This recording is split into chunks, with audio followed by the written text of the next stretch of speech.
For sure, for sure. Well, I think that leads well into one of the most important points that we wanted to discuss during this conversation was there's no such thing as as a as an unhealthy attachment style. Can you maybe expand on this?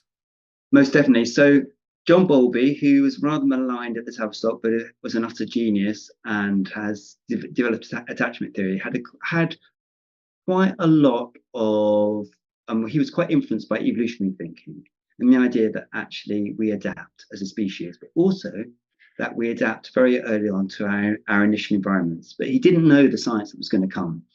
And what's quite clear, what we know now from the brain science, the sort of people that you have on your conferences is, and we've known this for 20 odd years now, more 25, 30 years, that the brain adapts to experience and the body adapts to the experience. So I think the body bit's a bit newer the last 10 or 15 years, although there have been like people like Wilhelm Reich and people doing this for 60 or 70 years, but nonetheless.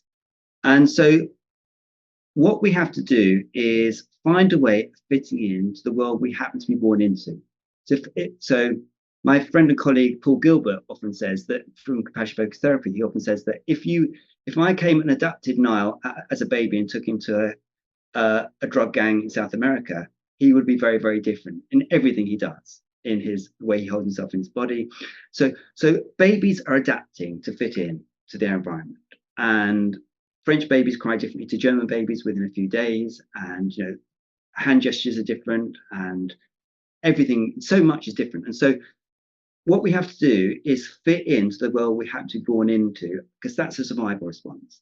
And so it makes no sense at all for me to act like a securely attached child in an environment where there's lots of danger. If I act chilled, and it's a bit like thinking, it's a bit like, if there's five lions coming around the corner and you're a deer, you're not going to say, I'm going to be chilled today because the world's fine. You have to have alert signals going on all the time to survive. So a secure attachment is a brilliant response when you've got a loving, caring parent who's going to be there when there's trouble, who understands how you think and feel, and who will provide that safe haven. And then you can go off and explore and be confident. And when there's danger, you'll come back.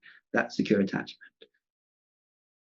If I have an avoidant attachment relationship, because I've got a parent, could be any kind of parent. It could be that they were very traumatized as a child, or it could be that they were sent to boarding school at 6. Could be the same person that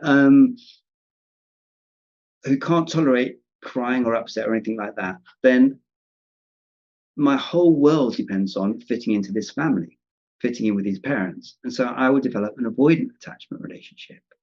And there's no point in me crying because I'll get rejected for it. There's no point in me showing upset or being distressed. I'll get rejected for it.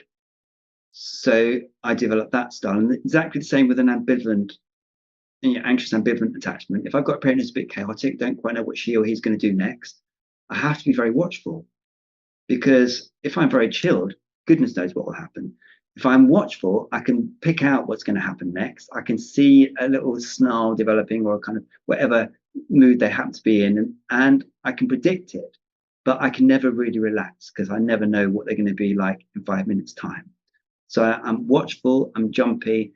That is a brilliant, brilliant strategy. You can't knock it, but it can get them into big trouble when they hit nursery or primary school or later on in life. Because what's adaptive early on is not necessarily adaptive later on.